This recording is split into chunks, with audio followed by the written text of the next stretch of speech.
The Black Knight. Part 5. Ryan and Karen.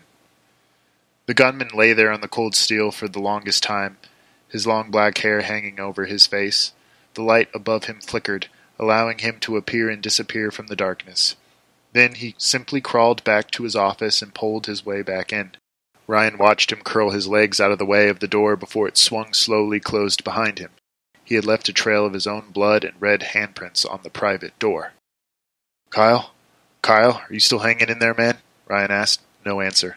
Come on, try to say something, Ryan begged. Give me a cough. Still silence. Give me something. Somewhere a team of crickets commenced their chirping, and Ryan listened to them for the first time.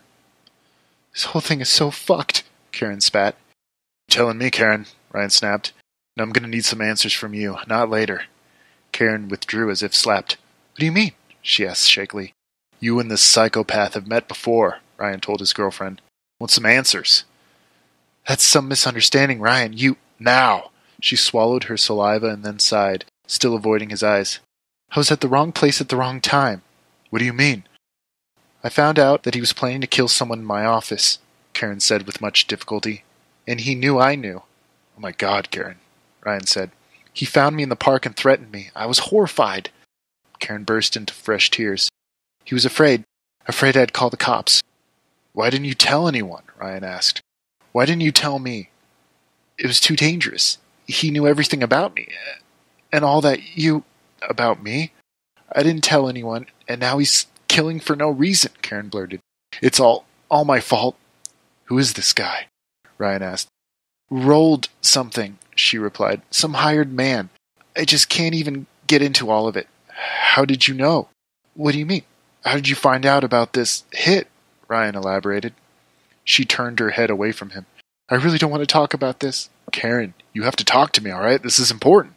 I'm tired. I'm starving. I'm dead inside, Ryan, she said. Ryan had the sneaking suspicion that something wasn't right here. She wasn't telling the whole truth, and he was just about to press her further when he heard a crash off in the distance. They both turned to focus on the locked iron gate to the park, which was the only way in and out. They could faintly see a speck in a green tank top haul itself onto the very top of the gate. Cody! Ryan blurted, excitedly. Slowly but surely, Cody found a way to climb down just enough so that the drop to the ground only ended in a twisted ankle, which he quickly put to use. Just like that, Cody was on the other side of 2 gardens, finally outside. He didn't look back as he sprinted down the hill and out of sight. Karen, Ryan turned toward her, but she had her head directed the other way, her eyes closed. Ryan knew that she was faking sleep, but also knew that he was not getting anything else out of her. Godspeed, Cody, Ryan muttered as his own eyes drooped with exhaustion. The world blurred and then died. In minutes Ryan had fallen asleep, his stomach growling unnoticed. From below on the platform, the office door swung open. A scuffling echo followed the hollow sound of wheels on wood. From the depths of the room came the gunman sitting on a desk chair with 4 wheels. He spun around in his chair so that his back was facing the platform. His left foot pushed the chair beyond his office doorway, while his right leg hung limp. He had stripped off his scarf and wrapped it around the bullet wound in his knee. His hat was pulled back down over his face, barely obscuring 2 cold and hateful eyes. Most of the blood had been wiped clean from his lower face, but his nose hung crooked and had swelled a dark purple. Dried blood caked his chin. He navigated back to the control panel by looking over his shoulder as he pushed the chair in reverse. He spun back around when he reached the controls, placing his trembling palms on the board. He smiled faintly, selecting the correct switch. He reached for it, eyes glinting madly. He knew that he had to act fast. The boy had most certainly already contacted the police on his cell phone, and there was so much left to be done. Then he grinned, leaning forward in the swivel chair. His fingers wrapped around the switch, and he lifted his head to watch the action above. He loved action. A dull screeching whine tore Ryan and Karen from their sleep. Their seats vibrated as the car shifted forward and began to roll smoothly on its natural momentum. Realization slapped Ryan across his face, forcing him to look at the platform. Yet he didn't have to look because the manic laughter already told him the man had returned. Oh, no! Again they were flying down their track and then rocketing through a pair of barrel rolls that bounced their heads against their guards most unforgivingly. The man on the platform rocked with laughter, fingers ready on the controls while his eyes watched the toy car in the sky with eager anticipation. He knew when to stop the car, but it was all about timing. He would have to get it just right. He could see the last upside-down loop set out on the landscape like a waiting noose, ready to catch his last two participants. His fingers grazed the switch, ready to pull. Just as the car ascended the loop, he began counting down under his breath. 5, 4, 3, 2, 1. He flicked the switch just as the car became parallel with the ground below, completely upside down. It came to a stop with a rattling jolt, and Ryan and Karen's heads were thrust forward and then back into the hard padding. There was a second of weightlessness before Ryan caught up with gravity and fell toward the earth and into the chest guard, hair hanging, blood rushing, and his shoulder screaming with pain. Yet Karen screamed louder. A feeling of helplessness and pressure built up inside Ryan along with the increase of blood in his head. Karen sobbed and gagged dryly next to Ryan, bile dripping freely from her mouth, which then trailed up her nose and forehead and into her hair. It was a terrible feeling as Ryan's entire body locked up from the strain, his eyes seeming to pop out of his head with the immense pressure. A massive weight in his head threatened to drag his entire body through his chest guard. His upper body trembled, the bones and muscles in the shoulders ready to give in. Gravity pulled at him relentlessly, trying to reunite him with the ground. Karen moaned as tears dripped rapidly from her strands of hair. Ryan could see that her face had changed to a bright scarlet, all the veins popping out in her forehead. He knew that he looked just as bad, maybe even worse.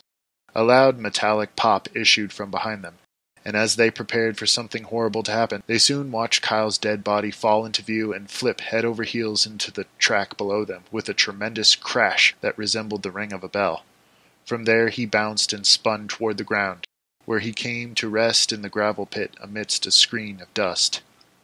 Ryan's vision began to blur, stars exploding before him like firecrackers.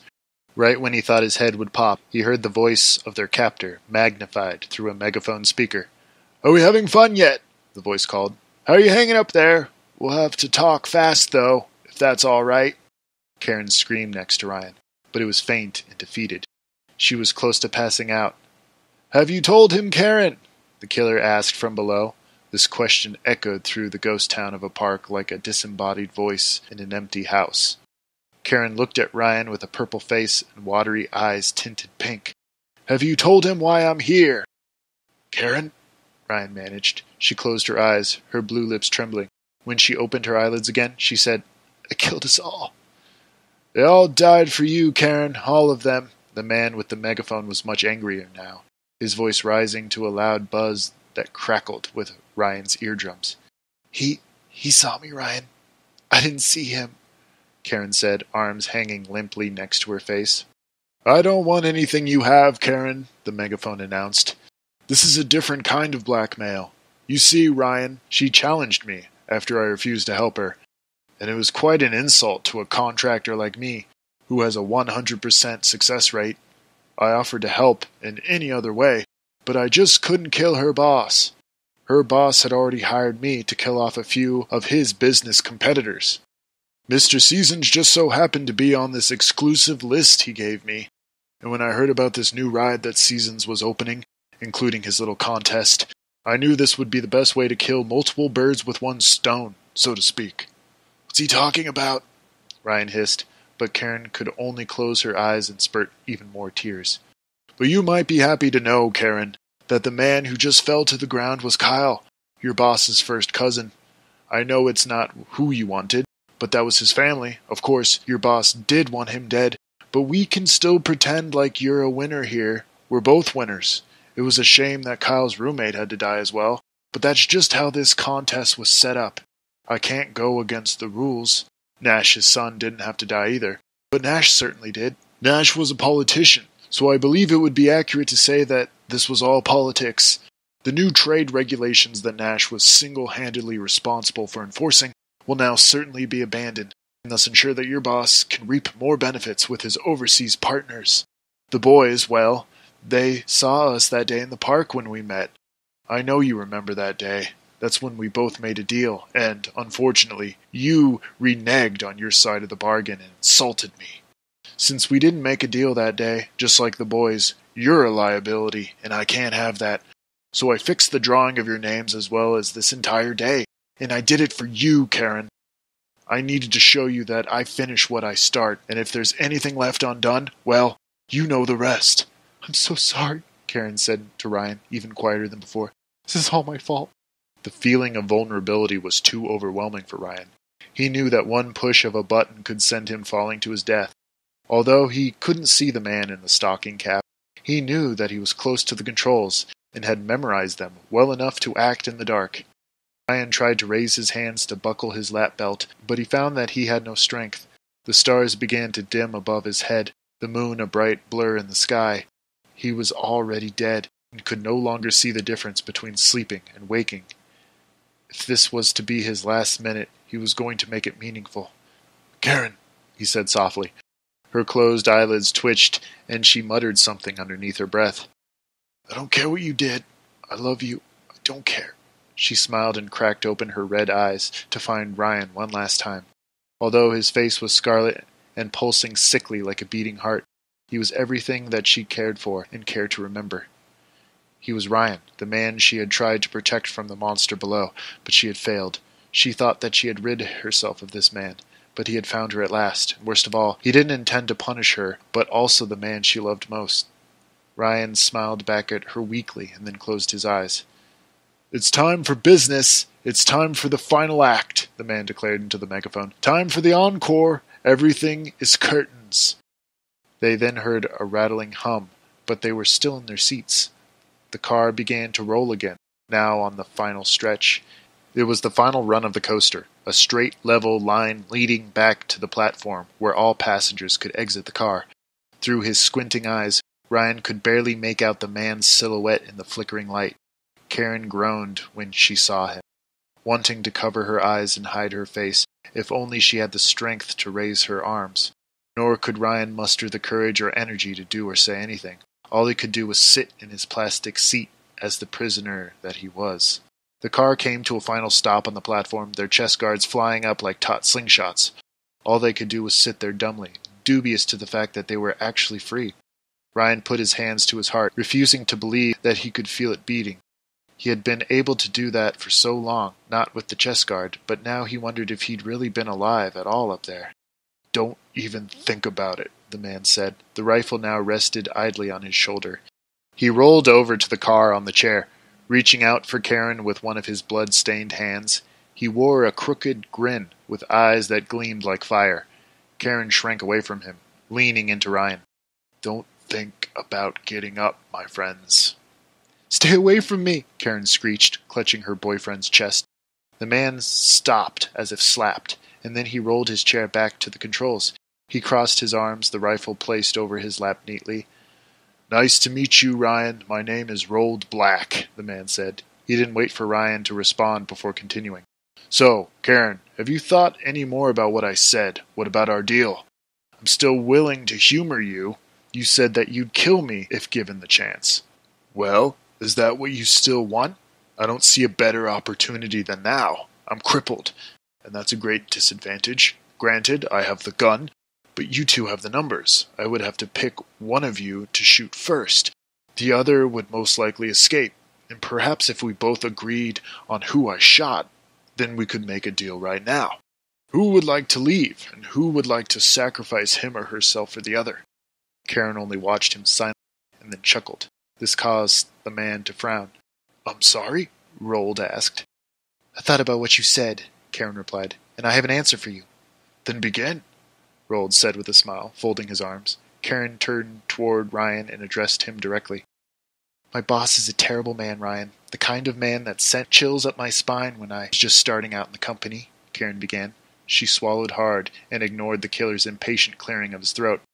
"I never told you this, but he was abusive for the first few years I worked for him. But once I was transferred to the other office, he pretty much left me alone. I still wanted to kill him, though. He was my boss, Mr. Carrington, if you remember."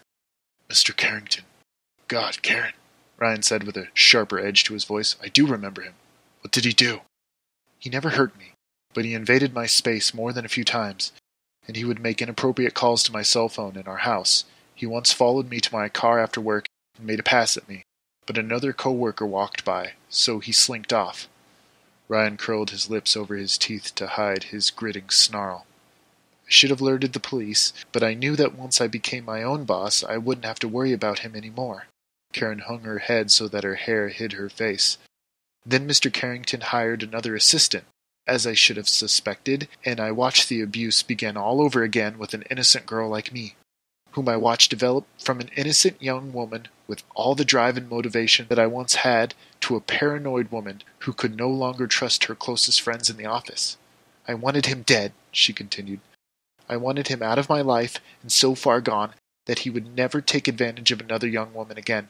I had this idea to take over one of his assistant's many chores for the day, which was to walk his terrier through the local arts park during my lunch break. I would take the blame for everything, and probably get fired, but that day I didn't care anymore. Back when I was his assistant, I had this fantasy of letting go of his dog's leash right at the edge of the busy intersection outside our office, and then watching the cars pound him into tar on the asphalt. I never went through with it, but this day I was willing. I even got as far as the sidewalk, the dog already pulling taut on the leash, ready to jump into the street and far away from me. I know, I would never do it. I know that I would only hurt myself torturing an animal like that. And even though that dog was a brat, it wasn't the dog's fault that his master was such a piece of shit. I would have been worth it to see the look on his face when he learned that this damn dog was dead. But my job would be over, and I could see him pressing charges for kidnapping his dog or something close. Yes, I wouldn't put it past him either. But let's not make this personal, Karen, Rold cut in. Let's bring me into this story and speed this along. She's just about to get to the good part. Just as I was letting go of the leash, this man ran across the soccer field behind me, whistling for the dog and even calling it by name, Karen continued. The dog jumped up on this man and even licked his hand, but I never saw his face. He was always wearing that scarf, so I knew this guy was not there by coincidence. He had been watching me, and most likely knew that someone walked the dog through the park around the same time every day. I was there scouting for the dog, Rold interjected, but I suspected your boss's assistant to be holding the leash that day. She was on his list, of course, of people he wanted taken care of. Apparently he was having an affair with her, and she was threatening to go to his wife. I was there to get a good look at her and maybe even take care of her there, in the park, if I found an opportunity. Yet I wouldn't kill her that day or any day for that matter. Once I told your boss that you were holding the leash that day, your name quickly jumped to the top of the list. Even though that's the main reason why you're here, we both have much larger loose ends to tie up, if you don't mind. He called me out on it right away, Karen continued, avoiding the man's eyes but looking at Ryan for strength. He knew that I meant to kill the dog, and he actually got a kick out of it. He told me that he liked my spirit, and that he was once like me, hoping to hurt someone else by hurting someone he or she loved. But then he claimed that hurting loved ones doesn't bring about as much satisfaction as someone might think. As he told me, you have to start at the source. If someone does you wrong, an eye for an eye really doesn't cut it. He told me that he lived by the philosophy of an eye for a head. This was a poor choice of words, I admit, Rold said with a chuckle. If I had known what kind of woman I was dealing with, Ryan, I would have held my tongue. It was as if she knew what I was without me ever saying it. Maybe it's because the killer in you recognized the killer in me. The two of us recognized each other. And who could blame you for enlisting the aid of your fellow elder? As soon as I spoke those words, she demanded that I kill her boss for her. I told her that I couldn't do it, as I already had a deal with the man, but I said I would kill anyone else, just give me a name. I liked her, and I felt bad for giving her such spectacular advice without being able to live up to my own words. Some things were said after that, and she basically told me that I was a coward, and that if I was my own man, I wouldn't have to follow some code I'd invented. Thus, I should be able to kill whoever I wanted. She made a huge scene that attracted the attention of other onlookers, including the boys, Jeremy and Cody. They got a good look at me and were scared enough to hightail it out of there. It really was unfortunate that it had to end this way. I wanted to do right by you, Karen, and I tried to speak to your reason, but you stormed off with that dog, and I haven't seen you until now. I know that it's not fair that I have to kill you instead of him, just because he got to me first. If only you had found me in enough time, the situation would be completely reversed. He would be the one dying, perhaps under different circumstances, but there's no use drumming up the past or worrying about potential futures. These are the people we chose to be, and we have to live with the choices we've made. So, this was all to feed some sick fantasy in your fucked up head? Ryan broke in, quickly regaining his feet. You killed all those innocent people, one by one in front of us, to prove some point to her and me?